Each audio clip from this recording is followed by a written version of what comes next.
Hi అండి అందరికీ.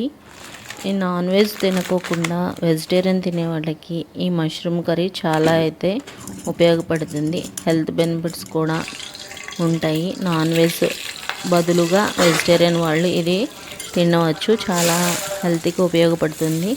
Easy ప్రాసెస్లో ఈ మష్రూమ్ కర్రీ అంటే పుట్టగొడుగుల కూర ఎలా వండుకోవాలో నేను చూపిస్తాను. ఇవి బయట ప్యాకెట్స్ దొరుకుతాయండి. ఎనీ సీజన్ ఏ టైంలో అయినా మనకు దొరుకుతుంది.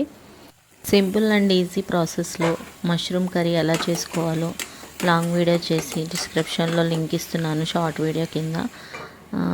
ఇష్టం ఉన్న వాళ్ళు, ఇంట్రెస్ట్ ఉన్న వాళ్ళు చూడండి. ఫస్ట్ టైం నా ఛానల్ చూస్తున్నవారు సబ్స్క్రైబ్ చేసుకోండి. ఇలాంటి మంచి మంచి వంటలు ఇంకెన్నో చేసి మీకు అందుబాటులోకి తీసుకొస్తాను. ప్రతి ఒక్కళ్ళు కూడా ఫస్ట్ టైం నా ఛానల్ చూస్తున్నవారు సబ్స్క్రైబ్ చేయండి, లైక్ చేయండి, షేర్ చేయండి. ఈజీ అండ్ సింపుల్గా లాంగ్ వీడియోస్ కూడా చిన్న ప్రాసెస్లో